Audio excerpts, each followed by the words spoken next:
నమస్కారం. ఈరోజు ఉదయం మా ఇంట్లో ఈ అందరి పేర్లు చెప్పి టైం వేస్ట్ చేయదలుచుకోలేదమ్మా. ఈరోజు మా ఇంట్లో ఉదయం ఒక కేక్ కట్ చేయించాను. మా పాప అడిగింది, నాన్న ఈ ఇంట్లో ఏం తీయాలా బర్త్డే అని. ఎవరిది కాదు కదా అని. అమ్మ, ఒక సూర్యుడి పుట్టినరోజు, ప్రపంచాన్ని వెలిగించే ఒక చంద్రుడి పుట్టినరోజు, ప్రపంచానికి తన ఖ్యాతితో తెలుగు వారిని చిరస్థాయిగా రాబోయే తరాలకు అందించిన ఒక మహోన్నత వ్యక్తి పుట్టినరోజు, ఒక నిజాయితీపరుడు పుట్టినరోజు, ఒక నీతివంతుడు పుట్టినరోజు, ఒక ధర్మాత్ముడు పుట్టినరోజు, తెలుగు ప్రజల కోసమే తన జీవితాన్ని అంకితం చేసిన మహానుభావుడు పుట్టినరోజు. 75 సంవత్సరాల కిందట నా శ్రీ వెంకటేశ్వర స్వామి ఆశీస్సులతో అమ్మనమ్మ కడుపును పుట్టిన ఓ ముద్ద బిడ్డ వచ్చాడు. ప్రజల కోసం ప్రగతి కోసం ప్రజలందరి కోసం తన నాయకుడై ఇంతింతై ఒడిడింతై తన దసరా అన్ని పండుగలు ఎలాగో అంత యాడ్లు అబ్బా చంద్రబాబు రయ్యా చంద్రబాబు తెగబోడుతున్నారు. కానీ ఇప్పుడున్న పదవులు అనిపిస్తున్న నాయకులారా, తెలుగుదేశం మేధావులారా, పగలుంటది రాత్రి ఉంటది, కష్టం ఉంట. ఇకనన్నా మారండి. చంద్రబాబు నాయుడు గారితో జీవితాంతం నడవండి. కష్టాలు రావచ్చు, సుఖాలు రావచ్చు, మంచి జరగవచ్చు, చెడు రావచ్చు. కష్టం వచ్చిందని భార్యని పిల్లల్ని వదిలేస్తామా? కష్టం వచ్చిందని అమ్మా నాన్న వదిలేస్తామా?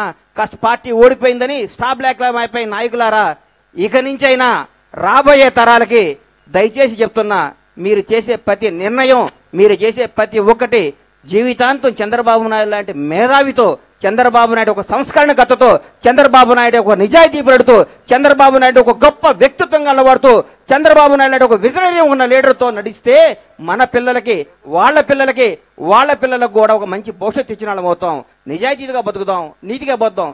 కష్టాలు వచ్చినప్పుడు పాపం మా అమ్మ తేజస్సుని అమ్మాయిని చూస్తే నా కూతురు అట్లా కావాలని కోరుకుంటాను ఎప్పుడని చూస్తే, అట్లని చూస్తే. ఎందుకంటే చంద్రబాబు నాయుడు గారు అరెస్ట్ అయినప్పుడు 52 రోజుల పాటు నాకు ఫోన్ చేసేది, అన్నా ఏం చేద్దాం. బయటకు వస్తే రైల్వే స్టేషన్లో అరెస్ట్ చేస్తున్నారు, లోపలికి వస్తే రోడ్ల మీద తిరగట్లేదు.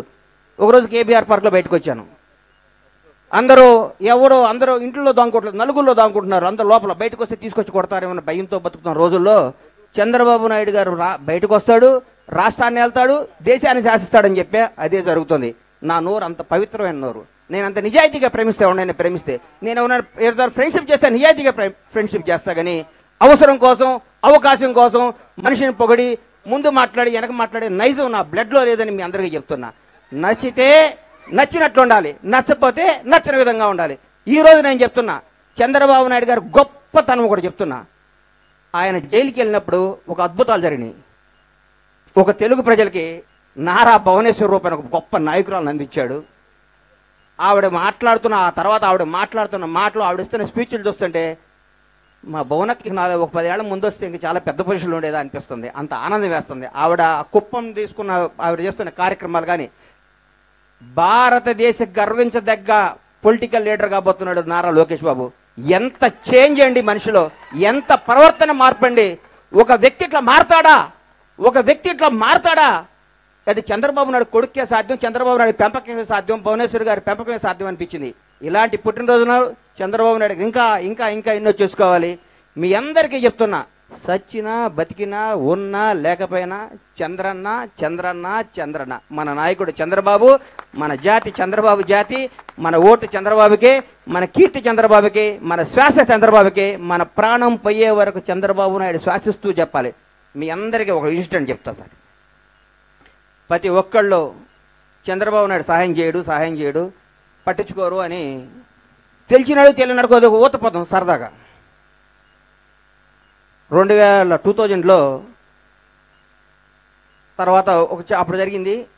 మార్చి 26వ తారీఖు నాడు, మొన్న మార్చి 23వ తారీఖు నాడు నేను ఒక 5 సంవత్సరాల నుంచి ఒక చిన్న సమస్యతో స్ట్రగుల్ అవుతున్నా. ఎవరికి చెప్పలేను, ఎక్కడో ఇరుక్కోకుండా. మార్చి 30వ తారీఖు డేట్ అయిపోద్ది, అంటే దాదాపు 15 రోజుల ముందు. లాస్ట్ సహాయం చేస్తాను ఒక పెద్ద ఆయన, గణేష్ ఇప్పుడు కుదరదు, చాలా ఇబ్బంది అవుద్ది అన్నాడు. సరే ఇంటికి వచ్చి ఆదివారం 23వ తారీఖు నాడు నిద్రపోయా. 4 గంటకి మా భార్య, బావా ఎందుకు టెన్షన్ పడతావు, ఏదైతే అదవుతులే అంది. అని ఒకసారి సార్ని అడగొచ్చు కదా అంది.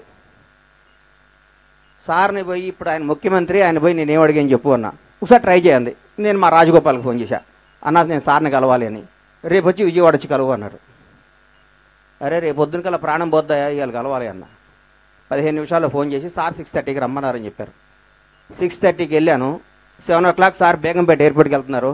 ఏం గణేష్ అన్నారు, సార్ ఇది సమస్య, ఇది ఇట్లుంది, ఇట్లా ఇరుక్కుంది అంటే అని కారు ఎక్కి వెళ్ళిపోయారు. ఆ కారు ఎక్కిన 1 minute 2 minutes నా మైండ్ బ్లాక్ అయిపోయింది. అనవసరంగా సార్ని అడిగానా అని. ఆయన జూబ్లీ చెక్ పోస్ట్కి వెళ్ళంగానే కాల్ చేసి గణేష్ ఫలానా వ్యక్తికి చెప్పాను, ఆయన ఫాలో అవుతాడు అన్నాడు. రెండో రోజు 10ంటికల్లా నా సమస్య సాల్వ్ అయిపోయిందండి. 7 years నుంచి నేను సాల్వ్ చేసుకున్న సమస్య ఒక మాట, అది నమ్మకం, అది నిబద్ధత. ఆయన్ని కలవాలి, ఆయనకి మరి బాధని చెప్పాలి, అందులో నిజాయితీ ఉందంటే ఆయన అవుట్ ఆఫ్ ది వే చేస్తాడంటానికి ఇంతకంటే గొప్ప నిదర్శనం ఏం కావాలని మీ అందరికీ చెప్తున్నా. ఎప్పుడు నా ప్రాణం ఉన్నంత వరకు నేను, నా పిల్లలు, నా ఆళ్ళ పిల్లలు కూడా మేము చంద్రబాబు నాయుడు ఫోటో మా హృదయాల్లో ఉంటుంది, చంద్రబాబు నాయుడు పేరు మా గుండెల్లో ఉంటుంది అని మనస్ఫూర్తిగా తెలియజేసుకుంటూ, ఈ అవకాశం ఇచ్చిన మనా చౌదరి గారికి, ఈ పంచవటి సాయిలక్ష్మి కాలనీ వాసులందరికీ నా హృదయపూర్వక ధన్యవాదాలు తెలియజేసుకుంటూ సెలవు తీసుకుంటున్నాను. Thank you.